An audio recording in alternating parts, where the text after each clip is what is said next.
Understand the magic, understand the lore. Once you understand the magic, you understand the lore. Once you integrate this understanding with the game's influences in Christian Abrahamic myth, Hebrew lore, and Gnosticism, you know the story. Light magic and dark magic and alchemy are the keys that enable you to dissect the backstory of the Team Ico games. The underlying foundation of the lore that connects the shared universe is that descendants of a post-apocalyptic world, involving man's fall from grace due to their twisting of metaphysical realms of light and darkness and alchemy that use human sacrifice in a bid for immortality, and the subsequent weaponization of the esoteric force of the world resulting in man's first direct access to dark magic, which precipitated the enslavement of the dead via necromancy, the twisting of alchemy to create biohorror weapons, and the subsequent doomsday wars that resulted from these discoveries. From the original sin of sacrificial alchemy came the second apocalyptic wars, a doomsday war involving atomic weapon lethal applications of light and dark magic. A war between those who still serve the gods and follow the light magic users, and those who view the perversion of the sacred alchemy as the sacrosanct creation of darkness, reserved only as the province of the divine, the necromancers, the dark magic users. Team Ico games function differently from other genres in that they are all prequels. The elements connecting the shared universe involves the legacy of human sacrifice and necromancy in a world reborn of the doomsday wars waged in antiquity, and the shared metaphysical realms of light and dark. The things that are revealed in the timeline is that the overarching story is very similar to that of Zelda, occurring over the course of, in man-time, the height of a range of tens of thousands of years. The games are all about this world's version of the antediluvian world, its fall of Atlantis, its fall from grace, from a previous technological epoch. The world of the last guardian, Shoutout, Colossus, and Ico is a post-apocalyptic world.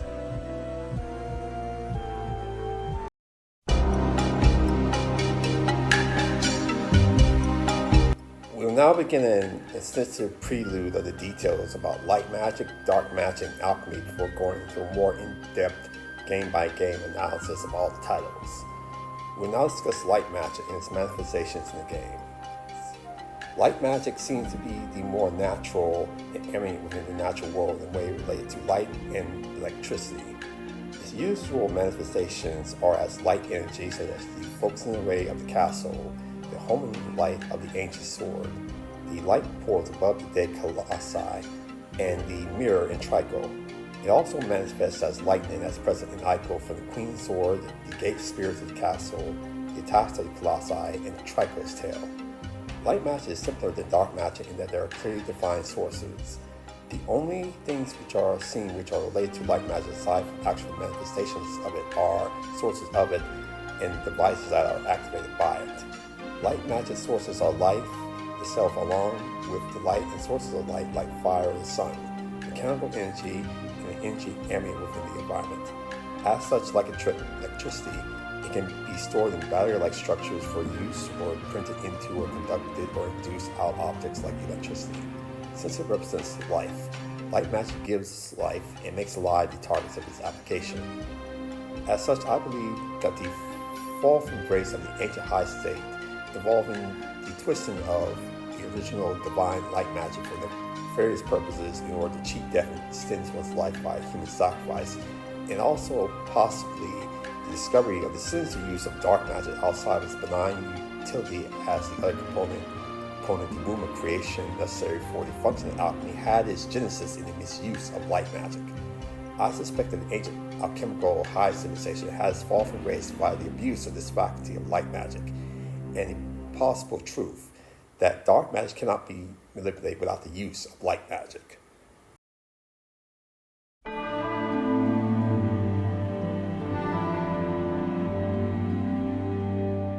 We will now discuss dark magic and its manifestation and uses in games. Dark magic, through its showery beams and application, seems to represent the more supernatural aspect of the already paranormal magic system present within the Ico world. It seems to deal heavily with the world of the soul, primarily the afterlife, and as such represents the other half of the existing creation that is death. While light magic can be seen and possibly understood to follow some logical rules, dark magic is an imposition of a supernatural power. Something dies so that another can live, and from death springs new life, which we see in the natural world's decomposition, predation, and other aspects of existence.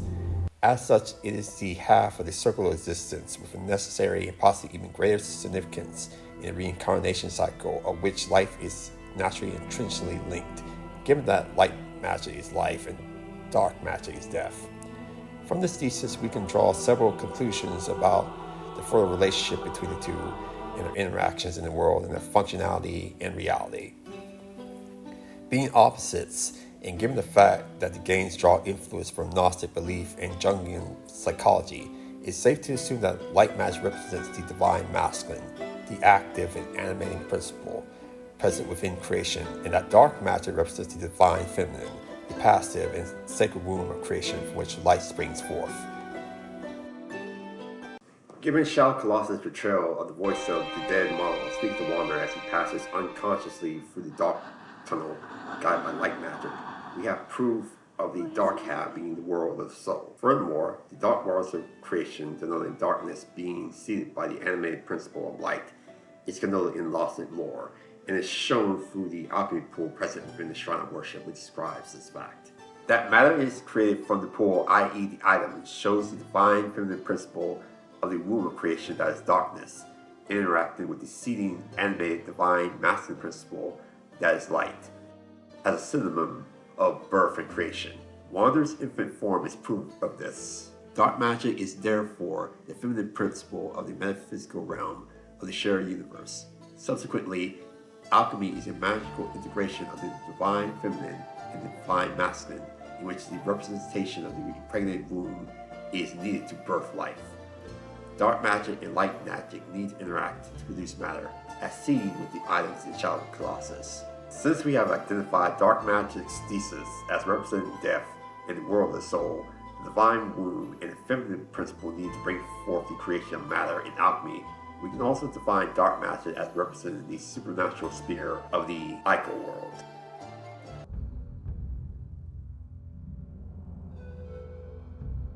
There is a missing piece of information about the metaphysical dark of Shoutout Colossus and subsequently the Team Ico shared universe.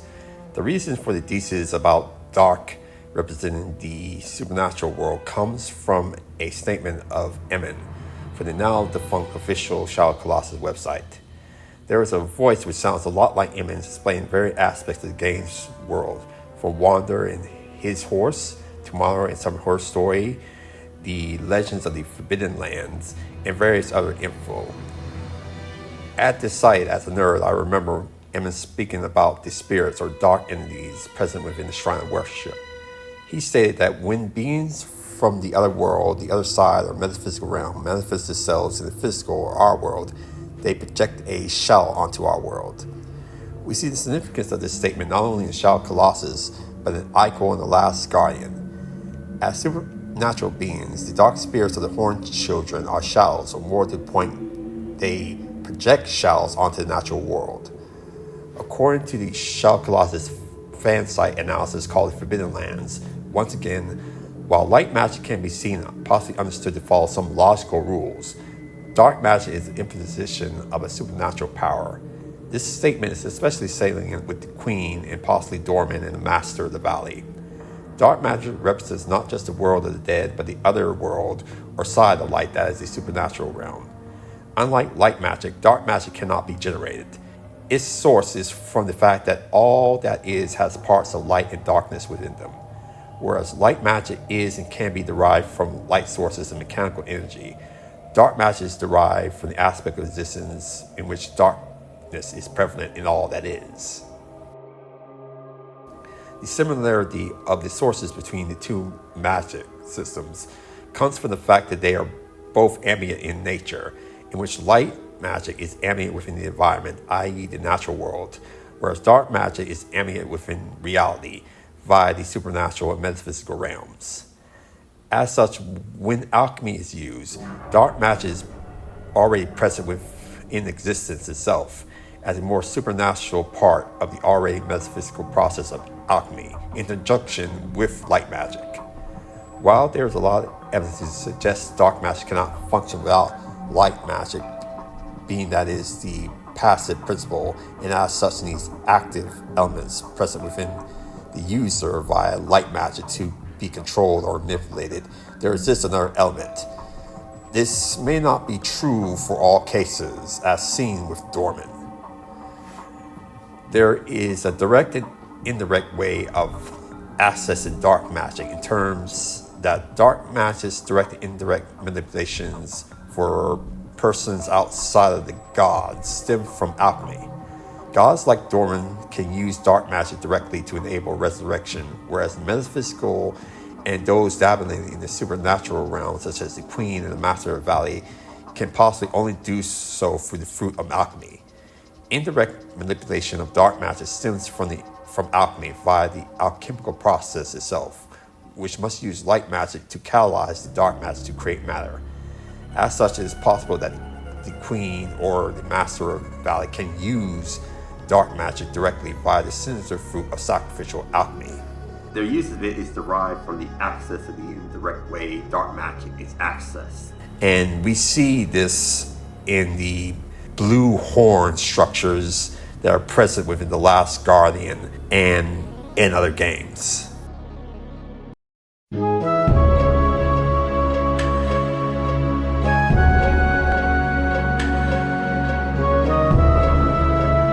Alchemy in the Team Ico shared universe is the integration of light magic and dark magic. Light magic is the Gnostic active principle of creation, the divine masculine which sees the Gnostic passive dark waters of creation, the divine feminine that is dark magic. From the simulacrum of the reproductive process which produces life, the integration of light magic and dark magic creates matter.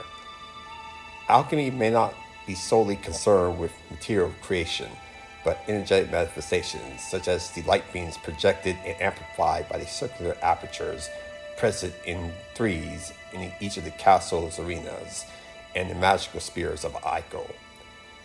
Alchemy was one of the foundational bases of the ancient global advanced civilization of the antediluvian world before their fall from grace.